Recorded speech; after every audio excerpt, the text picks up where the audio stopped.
welcome to the Cosmetics Business Podcast. I'm Julia Wray. And I'm Amanda May. What are we talking about this week? Well, we are diving into dupe culture to answer why do all makeup brands look the same? And helping us unpack all of this is Aimee Connolly, founder of Sculpted by Aimee. Welcome, Aimee. Welcome. Hello, thank you for having me. Fantastic. Well, we're really looking forward to seeing where your brand experience comes into all of this. But to start, Amanda, how are we seeing dupe culture impact the beauty industry? Well, it's nothing new. It's been raging for a long time. But I think definitely the data's kind of showing that millennials and Gen Z are kind of really driving dupe culture forward. But it feels like some of it has kind of switched from novelty to necessity, maybe due to the current economic climate. The crunch and everything. Yeah, consumers feeling, far more savvier with their spend. They want to, if they can see an option that looks the same, but for less money, it seems like it's an easier pull in. But yeah, it seems a bit of a no-brainer. And I think here is when we've historically talked about things like knockoffs and the black market and the grey market, there is a bit of a gamble there as to whether the product might be made in some kind of grotty basement where rats are weeing and all this kind of disgustingness. But you know that with a dupe, it will be made in the standards, good manufacturing practice environment, and you aren't really taking a risk there to get something which is quite similar to the product that you really like. Yeah, I mean, there's some data at the moment which is kind of showing the scope of play, I guess. 64% of Gen Z in the UK agreed that swapping out dupe beauty products was a good way to save money, while 54% of French consumers aged between 16 to 34, so more of the kind of spanning Gen Z to millennials, said dupes of premium and luxury products provided the same experience as the original. So this was data by Avon, which is a big beauty giant. But then there was another report on the prestige beauty market by Alldis Mintel, and they basically revealed that 42% of buyers have purchased a dupe version of their favourite beauty product.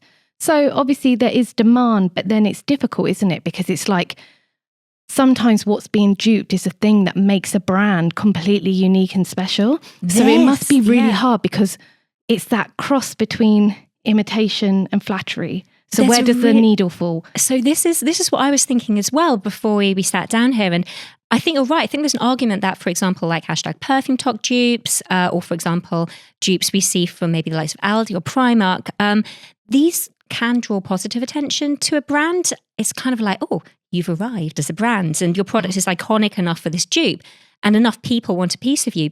For me, I think the dividing line might be between dupes being beneficial and being this unintentional free marketing, being whether it's undercutting the price of your product. So if you're talking about fragrance that's like £300 and there's a £30 dupe, that's not going to make a dent in the number of customers who are buying that mega expensive fragrance. But if you're selling a £30 lipstick and there's a £12 dupe, and if I'm looking at myself here as a consumer, if it's from a brand that I know and trust, I think I would, depending, is it close to payday? Have I got a little bit of money for Christmas from the family or whatever it might be? Is it in a sale? I would be swayed by that if it was a brand I knew and liked anyway. And then that original brand has a problem because they are losing potential customers and money. For me, I think that's possibly the distinction there. Aimee, Sculpted, you guys got such a recognizable look. Have you noticed or been made aware of any dupes of your brand? Like, are there any hero products that you might be worried about being in that sort of imitation flattery dupe area? I think we're in an industry, like beauty is so fast paced. It is so busy. As we're saying, there are so many players in it that you are never not under siege from some angle, I would say, because it's actually impossible to not be distracted by what's going on around you. So whether they're another brand looking in at us or another brand altogether, there is, whether it's imitation, whether it's taking some parts because you're inspired, or whether it's you just are surrounded by noise, so you're naturally absorbing that by osmosis. There's a lot of samey playing going on in the culture of this world that is so busy, because I think it's actually unavoidable. Do we have any like particular dupes chomping at our heels a bit? Not necessarily. I would say that there are definitely some very direct moments of copying, not necessarily like one product related, more so it can be the way we word things, the way we show up, or it could be the series or product or packaging that might look a little bit too close for comfort. I think I do also take a self-critical view and say, am I just completely self-obsessed with Sculpted and I think that they are coming at us versus they're not? But I think the biggest dial changer for us is when our community members start coming into our DM saying, oh my God, have you seen this? And they are disgusted. That's really interesting because there is this part of, oh, how does a brand keep an eye out? How do they keep tabs on these things? So the fact that you actually have fans that are coming to you via socials and pointing out where this is happening is really interesting. It's the most amazing sense of loyalty that you could ever have. And to me, it's like the epitome of when a community is actually a community. And I'm not saying that they're just there to be detectives. I call them my detectives. But they actually care so much because they understand that what we're doing is real, is authentic, is right, we're working hard, that they actually feel a sense of, oh my God, I'm actually good at that happened. And like I said, we're actually very lucky. We don't have a massive dupe culture against us. Like I look at some brands you referenced, some supermarkets there that would sell things that are literally carbon copies. And I'm like, how do they get away with that? Oh God. So, I mean, Yeah. I guess we're not going to, we can name names here. The ones I've seen that are, I would say flirting with like, oh, that's really similar. Aldi and Primark who have mentioned them. And there is a website called Dupe Shop, for example, which I actually really love this. It tests luxury versus budget beauty. And of course, not all dupes are identical. And I think this is something that, we need to discuss because sometimes they don't actually physically look alike. It's just maybe they provide a similar effect. So you'd have Revolution instead of Chanel. You have, maybe Kiko's lip gloss versus Dior's lip gloss or Elf or whatever it might be. But in other cases, it's like they're twins. And so, for example, this particular website had a Bobbi Brown's face base, which was compared with Aldi's Vita base. And basically, the content is the same as a primer. It's the same color. It's the same pale yellow color. The jars have this sloped shoulder, same shape, and they both have the same black lid. And if you have bad eyesight and you squint and you can't see the logo on the lid, I don't know how you tell them apart. The same thing is true of Primark has a vitamin primer. And if you lined all those three up, they're triplets. So it's a little bit freaky. And I think that's a little bit naughty when it strays into that territory. Yeah, I think as well with Aldi, it's just they have this really clever thing that they do where they will do their version of a very popular beauty product and then they'll have it available for a limited time as part of their special buys. So that can range anything from a week to a month. And once it's in shop, once it's gone, it's gone. So there's a thing of, they build momentum on social media by basically being like, these dupes are dropping, go in store, find them, but they're only there for a limited time. They're not like a core shelf long-term product. They're like so is that how they swerve any sort of issues there? I mean, I went to an Aldi event recently and they said that their products are inspired by, was the language they used. Inspired, yeah. But I think the special buy momentum, it's got crazy traction on TikTok. There's people who do videos just to show what Aldi has launched as a cheaper alternative to, the Charlotte Tilburys and all of that. So it's one of those things where I think they very cleverly on TikTok created hashtags and created momentum, especially for their skincare dupe line called Lacura. That's got a lot of momentum on TikTok. So I think between that and the fact that they're only limited edition, I don't know, it kind of builds some hype around it. It obviously works for them, otherwise they wouldn't do it. And I think what's really interesting is we've seen this behaviour in foods. So very famously, do you guys remember this when you had the Cuthbert the Caterpillar cake?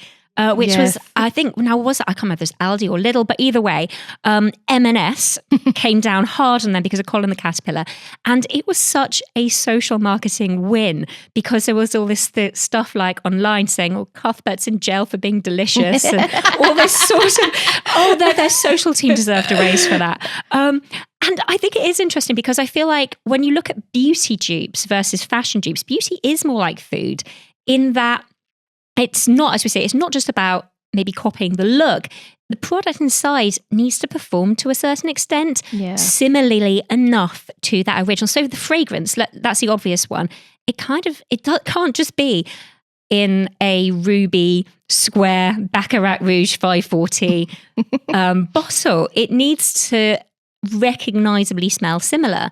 And then you have other things like the Ariana Grande one, which is supposed to be a dupe for that as well, but comes in a totally different pack. So just as Cuthbert has to taste delicious and not disgusting, so too do the beauty dupes have to actually have a DNA rather than just visual with that product as well.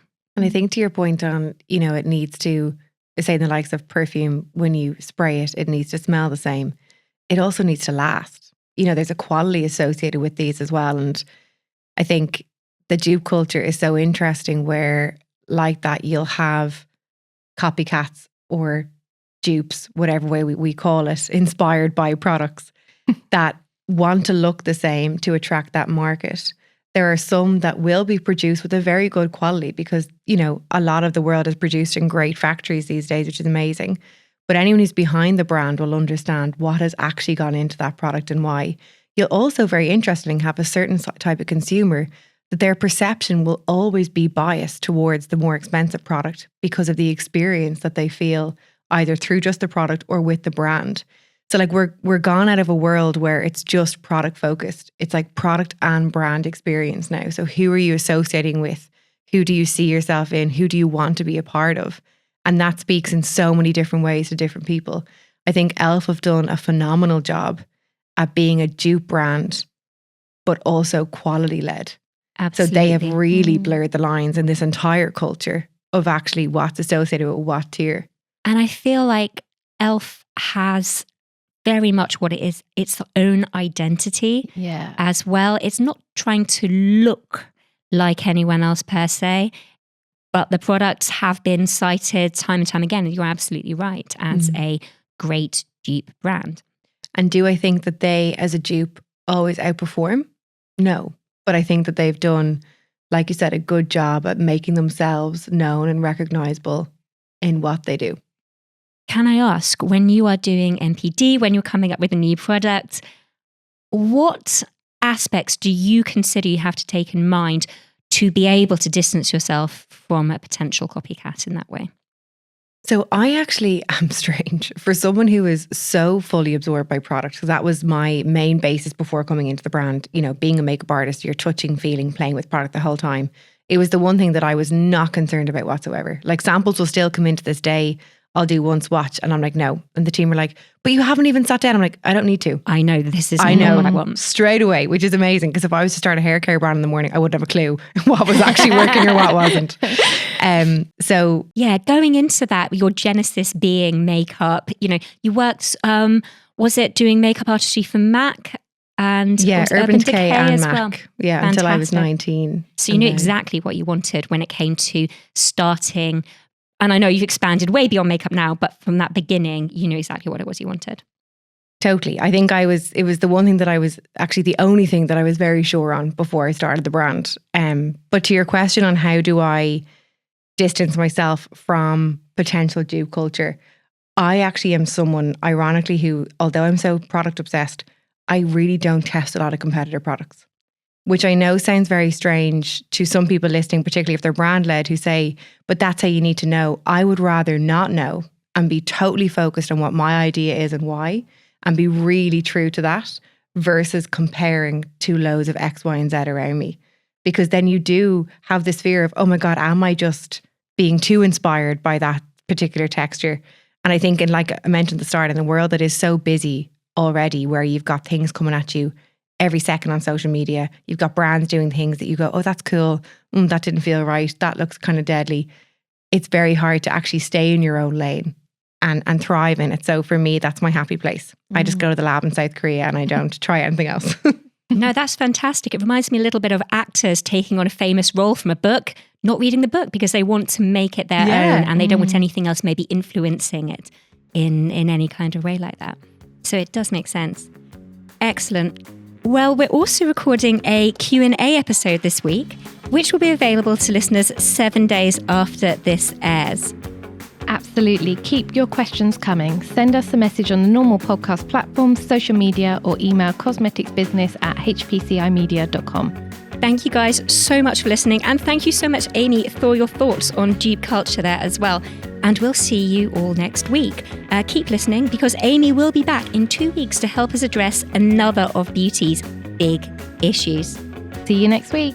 In the meantime, stay up to date with the latest beauty news, trends, and analysis by subscribing to cosmeticsbusiness.com.